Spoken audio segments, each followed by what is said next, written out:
So it's now been a year almost to the day since we first reviewed Intel's A750 and A770 GPUs, but actually announced alongside those two cards was the Intel A580, but in the months following on from the launch we heard literally nothing about it. That all changes today, however, as the A580 is here, it's launching at $179 and we've put it through its paces to find out exactly how it stacks up against the competition.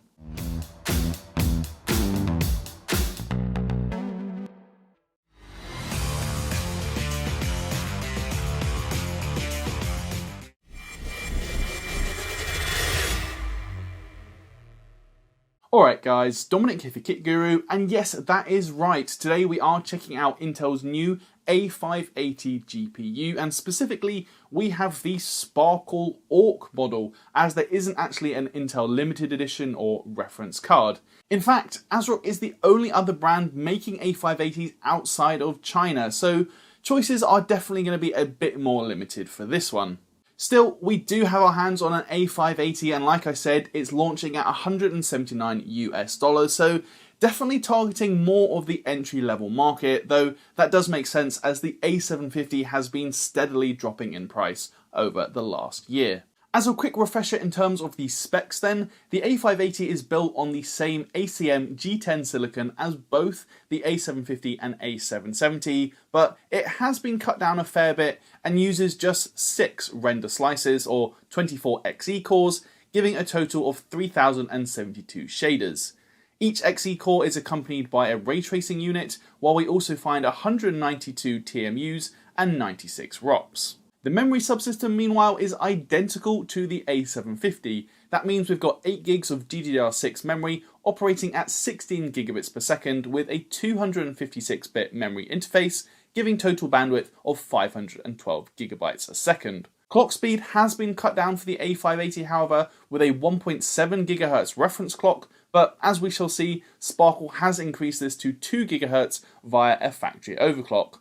Lastly, total board power is rated at 185 watts, but again this has been increased by Sparkle, something we will look at closely. For our testing today then, all of the data you're going to see in our charts has been collected completely from fresh using the latest drivers over the last 10 days. We're of course using our regular GPU test system, which is provided to us by PC Specialist, and this is based on Intel's i9-3900KS CPU, paired with the Gigabyte Z790 Gaming X AX motherboard, and we've also got 32GB of Corsair Dominator Platinum DDR5 memory. Just before we do dive into the benchmarks though, it is worth quickly clarifying that the Sparkle A580 ORC is actually a factory overclocked card. GPU-Z doesn't actually make this immediately obvious, but it does have a 2 GHz clock speed instead of the reference 1.7 GHz speed, while Sparkle has also increased the power target up from 185 watts to 215 watts for the ORC. I actually ran a couple of quick tests and found that this factory overclock gave an FPS boost of between 2 to 4% versus running the card manually tuned to 185 watts. So that is definitely something to consider throughout the benchmarks, as every other card you're going to see on those charts has been tested at reference specifications. Yes, it is only a small difference, but definitely something to keep in mind. With all of that out of the way though, it's time to dive into the benchmarks. Kicking things off then with Assassin's Creed Valhalla, it's not the best start for the A580, pushing out a little over 60 FPS at 1080p. That puts it dead level with the RTX 3050, though with slightly better 1% lows, but it's a hefty 23% slower than the RX 6600. There's also not much of a difference versus the A750 either, as the A580 is just 7% behind. We also test at 1440p, and the A580 does scale a touch better here, now coming in slightly faster than the RTX 3050, while it's 11% behind the RX 6600. Up against the A750 again though, the A580 is now 8% slower, so that's not much of a gap at all between the two ARC GPUs. As for Cyberpunk 2077, and this is using the new 2.0 update, the A580 does look better here, delivering 66 FPS on average and holding a 6% lead over the RX 6600, while we can also see it's in a completely different league to the RTX 3050. At 1440p, it's even faster than the RTX 3060 and honestly isn't far off the RTX 4060, which is pretty impressive stuff. This time we're also looking at a 12% deficit versus the A750, which even then isn't a particularly large gap between these two Intel cards. As for Forza Horizon 5, here we can see the A580 take a backward step, at least in relative terms. It is still very playable, hitting 91 FPS at 1080p, but is actually 18% slower than the RX 6600. Versus Nvidia GPUs though, the A580 is 20% faster than the RTX 3050 and only 11% behind the RTX 3060. 1440p is still a smooth experience too, with the A580 hitting 76 FPS, though it's still only just behind the A750, but do remember the A580 tested here is factory overclocked. God of War is next, and this shows particularly narrow scaling for the A580 versus the A750, as there's just a 4% gap between the two GPUs at 1080p. The A580 is 19% slower than the RX 6600, but 14% faster than the RTX 3050. The A580 does scale better at 1440p though, where it's now 23% faster than the RTX 3050 and actually on par with the RTX 2060. It is still coming in behind the RX 6600 however, as it's 8% slower. Next up then is Horizon Zero Dawn, where at 1080p the A580 is delivering very similar performance to the RTX 2060. It's still only 5% slower than the A750, but it's also only 6% behind the RX 6600, which isn't too bad considering what we saw in Forza and God of War. In fact, at 1440p, the A580 even edges out the RX 6600, likely due to its wider memory bus and the resulting increased memory bandwidth, as the card delivers 66 FPS on average. Things are definitely not so pretty for the A580 in The Last of Us Part 1, however. At 1080p, it's within 4% of the RTX 3050, and that actually makes it 21% slower than the RX 6600. The A750 itself doesn't do very well in this title either, so the game does seem to be a bit problematic for Intel Arc GPUs. Now at 1440p things do improve slightly, with the A580 now just 14% behind the RX 6600, but its 1% lows are dropping down to just 26 FPS, so it's not a playable experience using the high preset. As for A Plague Tale Requiem, the A580 scales much better here, sitting closer to the top of the chart and even beating the RX 6600 by a small margin. The trouble is, the 1% lows are just not quite so impressive, something which also affects the A750. It's not awful, but the RX 6600 is much more consistent overall. Now things do actually tighten up at 1440p, but again, the overall frame rate is now much lower, with 1% lows hitting just 32 FPS even using the medium preset. We do see better performance in Ratchet and Clank though, where at 1080p the A580 nudges ahead of the RX 6600 and is in a completely different class compared to the RTX 3050. The gap here versus the A750 is still only 7% however, so again, very small differences between these two ARC GPUs. As for 1440p, this is manageable in Ratchet and Clank, provided you are happy with just under 50 FPS on average, and that puts the ARC A580 well clear of the RTX 2060 and even the RX 7600, which really falls off a cliff at 1440p.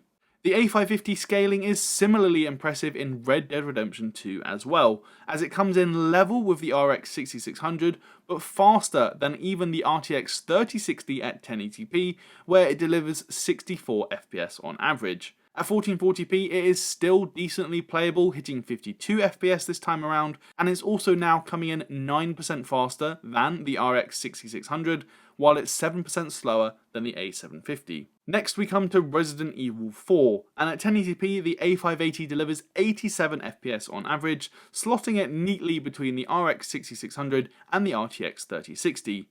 Up at 1440p as well, it is still very playable, still hitting over 60 FPS, and now it's coming in 10% faster than the RX 6600, so that is definitely one of the better results for the A580. Returnal, on the other hand, is slightly less impressive, but I guess still okay for the A580.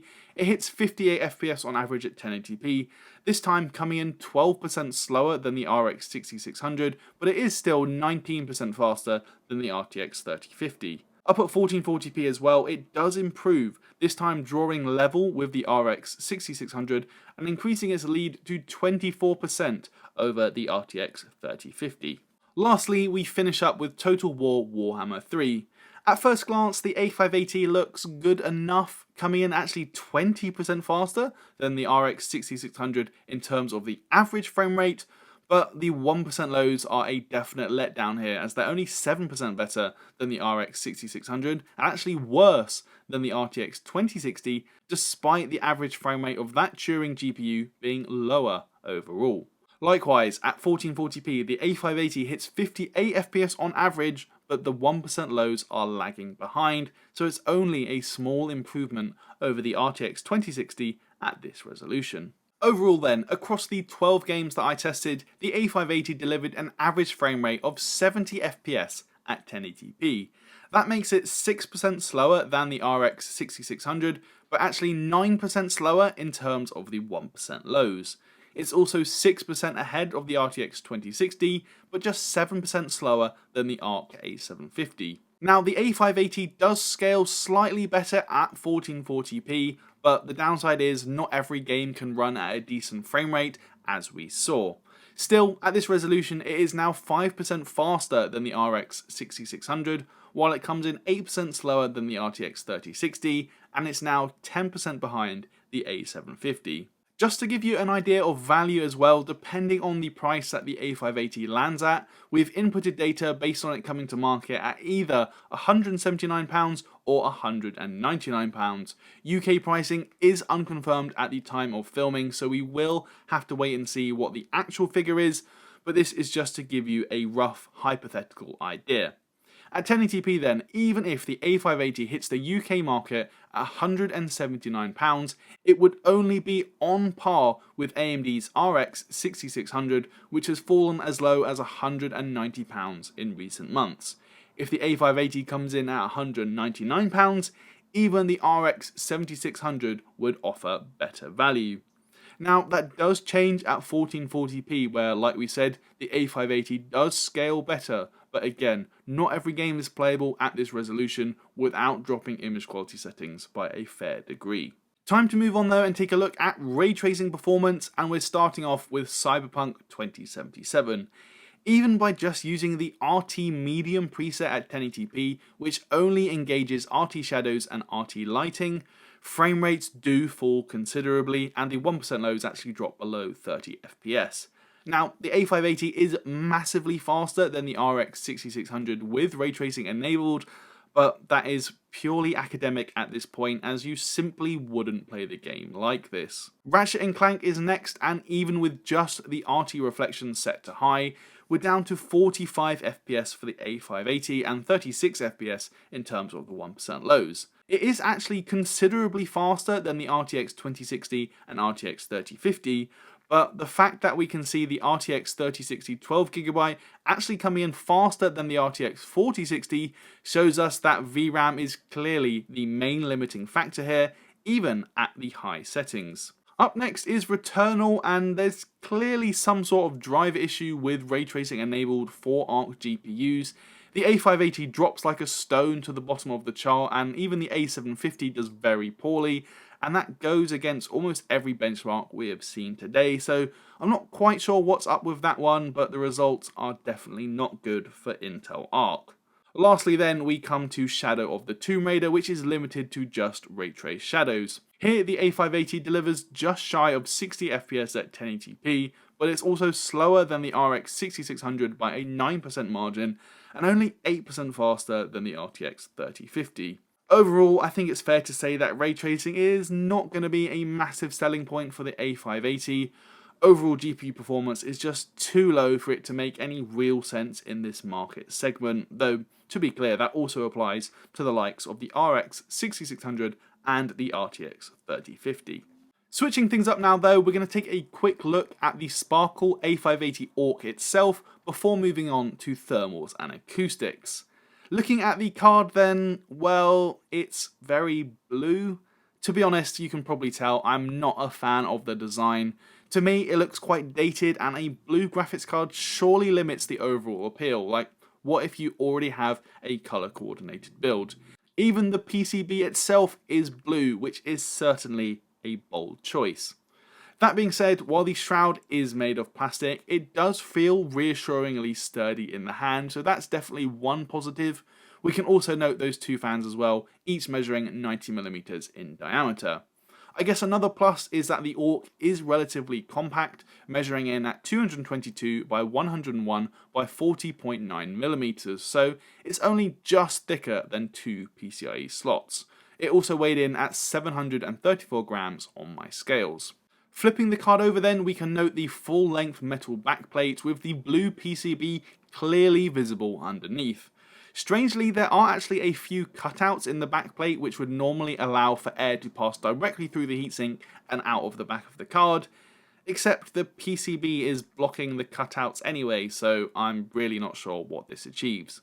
Finally, power is delivered by two 8-pin inputs, and for reference, the A750 limited edition actually uses one 8-pin and one 6-pin. We can also note that there are three DisplayPort 2.0 video outputs and one HDMI 2.1 connector.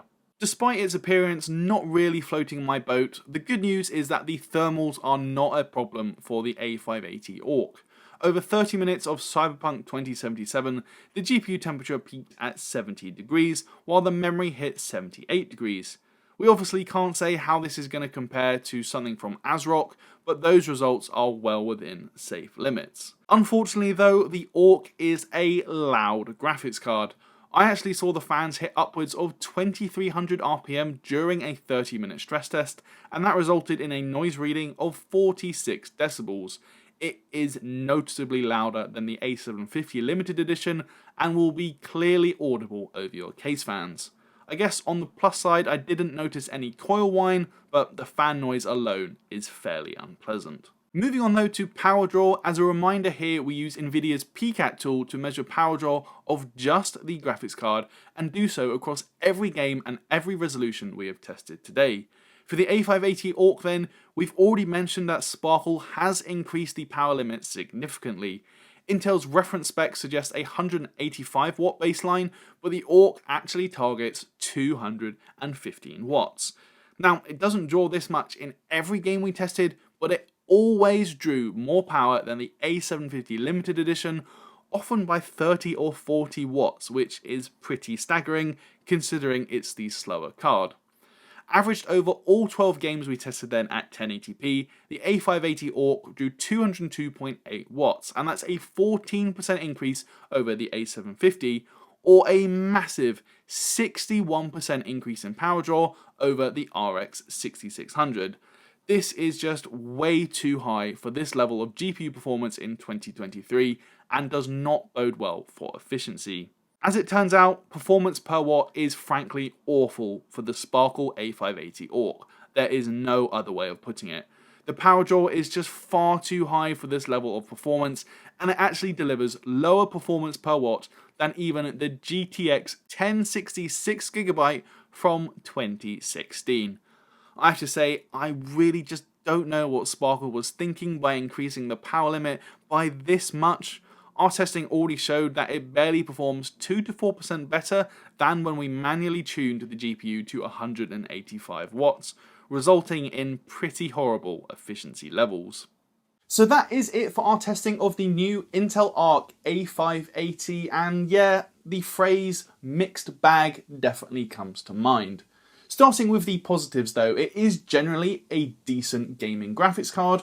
We saw near 60 FPS at 1080p high settings in almost every game we tested, with The Last of Us Part 1 really being the only exception. It can even do 1440p in some games where it actually scales better against the competition thanks to that relatively wide 256-bit memory interface. I think it's also fair to point out that Intel Arc has come on massively since the initial launch of the A750 and A770 about this time last year. In fact, I reckon the A580 is significantly easier to recommend at launch than either of those two cards, simply due to the massive improvements in driver stability. Over my testing, I didn't have any crashes or BSODs or anything like that. The fan control is much less buggy than it was, and Intel Arc control panel is also significantly more responsive. That being said, I did notice just a couple of visual bugs over my testing, one being in Ratchet and Clank where the sun seemed to flicker in and out sometimes, and I also noticed another one in Red Dead Redemption 2 where parts of the screen would just get all blurry and artifacty. That's also not mentioning other issues such as the still high idle power draw, which I measured at 45 watts on the desktop, while resizable bar is still an absolute must for an Intel Arc GPU. As annoying as some of those things can be, I'd say they are still more on the relatively minor side, but by far and away the biggest driver quirk you are going to notice with the A580 is just how variable performance can be from game to game. For instance, we've got titles like Ratchet and Clank and also Red Dead Redemption 2 where the A580 is an absolute world beater and looks incredibly strong for the price. But for every one of those, you've got titles like Total War Warhammer 3, which has poor 1% lows, or you've got games like The Last of Us Part 1, where the A580 is over 20% slower than the RX 6600. Ultimately, I just can't help but feel that the RX 6600 is the smarter choice overall.